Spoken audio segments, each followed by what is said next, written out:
Qué rollo, quiero mandar un saludo a mi amigo Goodfella de parte de tu amigo Jaime Munguía. Un abrazo, carnal. Ánimo. All right, man.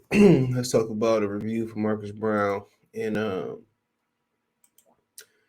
Beterbiev. Stop Marcus Browne. Marcus Browne was a +8. Like he got like a +8 plus.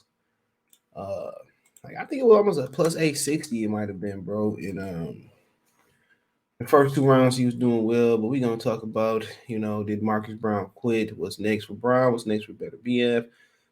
Then we get to Andre Ward in another video today. Okay, then we got quite a few fights today, if I'm not being mistaken. But if I remember, or in the Ward video, I talk about the other fights. But Marcus Browne was actually doing pretty good. But one thing, I'm gonna tell you what his game plan was more than last night.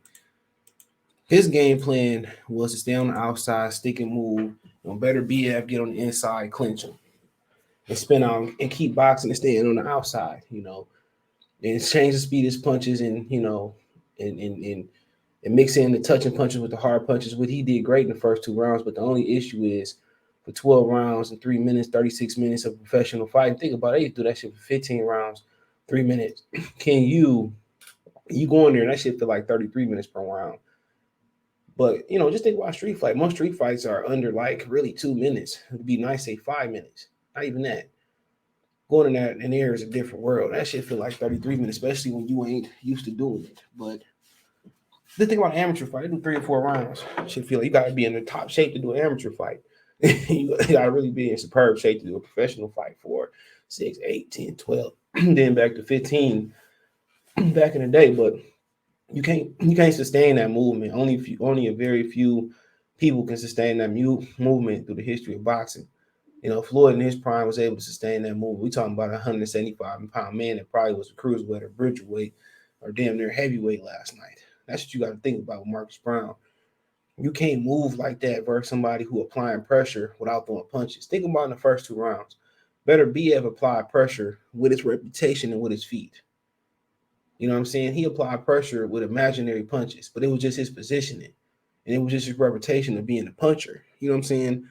That Browne had to just keep boxing. People say he abandoned his game plan. I don't think so. I think after Beterbiev made him abandon his game plan. And you can't sustain that movement for 12 rounds. Only the truly special people can move for 12 rounds, sustain that movement. Had he sustained that movement and that game plan, he probably would have run. You know what I'm saying? Because Beterbiev was being hard hit. He refused to attack the body.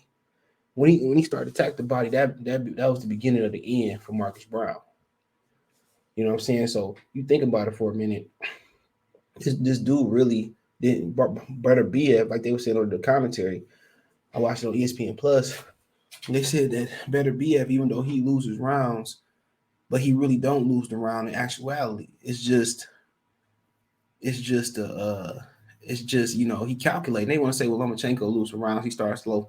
He calculating. Andre Ward got out here and said, well, he looked old last night. Well, to me, he looked pretty good last night. In the first couple rounds, he just was applying imaginary pressure with his feet.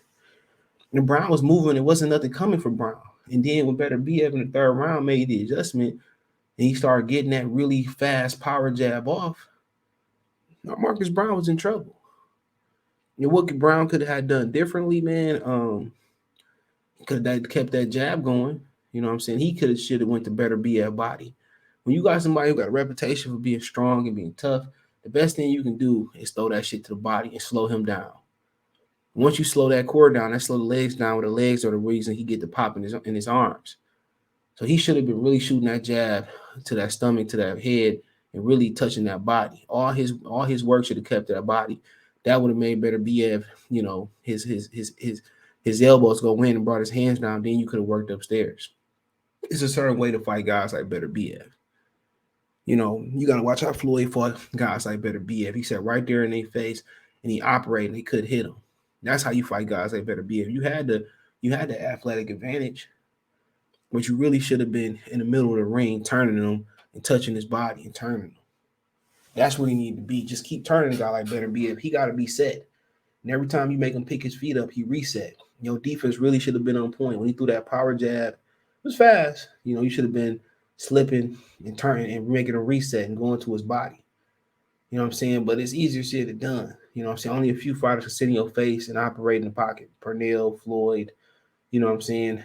Just a few of those guys. You really had to be sitting there with them and turning them and touching the body.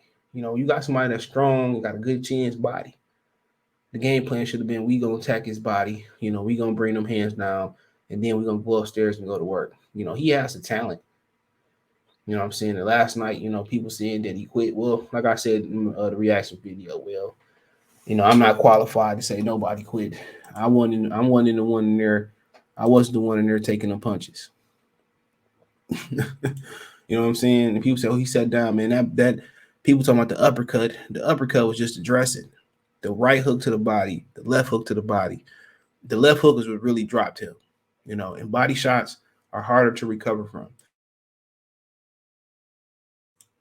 They are harder to recover from. That's why Beterbiev, he listened to John Scully, he started going to the body. Had Beterbiev kept hunting Marcus Browne to the head. Marcus Browne was trying to counter him off the ropes too, trying to get his rope dope on. He probably would have caught him. This fight right would have been the distance, or Beterbiev would have gotten in trouble had he just kept going to the head. Because Marcus Browne was looking to counter him off the ropes, but he just couldn't. Beterbiev was getting in and out. And people don't get credit for Beterbiev, his feet placement. People don't give him question for his defense. And his hand speed is pretty good, bro. It's really good last night. And the body shots is what really ended. If he didn't go to Marcus Browne body, Browne would have made it the distance. Or really, we got knocked out probably late in the 11th or 12th round, late in the 12th round. But Beterbiev going to the body was the difference. And Marcus Browne,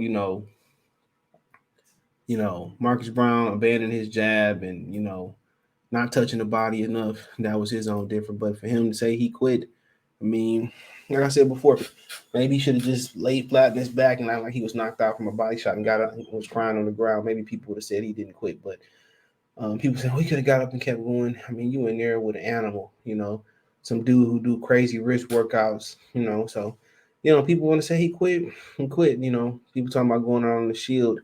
Only a few people mean what they say when going out on the shield. But he was done anyway. It was hard to recover from them body shots. Maybe he shouldn't have got on the knee. Maybe he should have just laid on the canvas. But everybody got an opinion, but ain't nobody in there taking the punishment like you. So I don't know if the conversation in the corner was for him to it was a conversation for him to are we gonna stop the fight? Are we not gonna stop the fight? Are we gonna stop the fight? I don't know what those conversations were. I don't know what those conversations were, but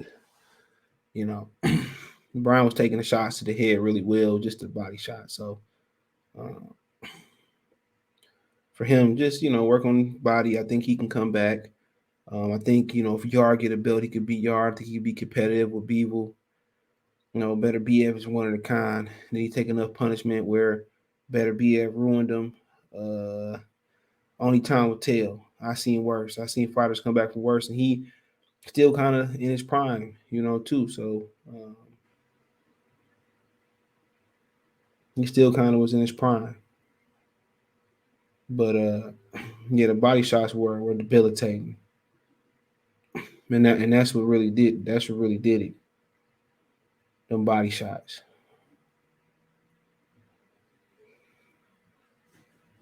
Them body shots, which really did it. And I think, like I said before, come back with a couple confidence builders. I think you come back with a couple confidence builders and you look at the division. But like I said, I'm not at liberty to say he quit, so I'm gonna go ahead and say he didn't quit. If that wasn't clear enough. There's guys there. Craig Richards just had a fight with Bevel. That'd be a good comeback fight. Then maybe a Sullivan Barrera or something like that. But I think he can get a guy like Joe Smith Jr. Guy they probably should have went for. I think he'd be competitive versus Ramirez. He'd be competitive versus Dimitri Bivol. Rumors that Bivol don't like boxing or whatever, but yeah, I think the future still is bright for Marcus Browne. But it depends. Does he go into some of these PBC mode and go cry and don't want to fight no more? Or do he want to go out there and still make money? That was his first fight with Derrick James, man. And I think Derrick James gonna have more imprint on him. I think he should move down to Dallas. I think he should move down to Dallas, man, and get his mind right. Take his girl to custody, Augusta custody court. Get try to get joint custody, or try to get her for the summer. Then you worry about that at the end. Have your moms, your sister, or auntie go up there and get her. And y'all fly back to where y'all is for however time you get her. If she want anything, she go to your mother, go to your sister, and go to him. You should keep that separate because a lot of men say, well, I never do that. I never do it. But until you in that situation, until a woman pushed them buttons because it didn't work or whatever situation may be, or you made a mistake, it's totally different. Totally different, man. He young and he'll figure it out, bro. And he ain't gonna let this define him. He shouldn't let that define him. Become a better man. Find somebody to settle down with. Make sure they thorough. And get back in this boxing game. Get down to Dallas. Find you a nice woman down there. And get back in this boxing game and get in there and get a belt. It's a belt to be had. It's belts to be had. It's guys to be beat. Joe Smith Jr. ain't hard to beat. Beef was a good fighter, but if he ain't motivated to fight, it ain't hard to beat. Now, talking about what Beterbiev need to do within the 175-pound division, man. Yeah, unify. I mean, Joe Smith Jr. gonna fight Anthony a yard after you get done with Umar Salav, selling off, whatever one he is, Umar. And wait till that figure out and try to go out there and get Joe Smith Jr. Try to get Dimitri Bivol. Those are the fights to have. And then, um, you get Bivol and get Joe Smith Jr. whoever there, and then unify the division. Then you worry about clown fights with Canelo and stuff of that nature like that. So that's what he should do. But hey, let me know what you girls and guys think. Beterbiev is machine wise, one of my favorite fighters. He's a machine. But hey, let me know what you girls and guys think. Check the fight reaction playlist out. Thumbs up the video, share the video, subscribe to the channel. All my social media link subscription. Twitter's the fastest way, then Facebook and Instagram. If you have a business question, inquiry, response, video request, all my information is there. Appreciate the love, support. Peace.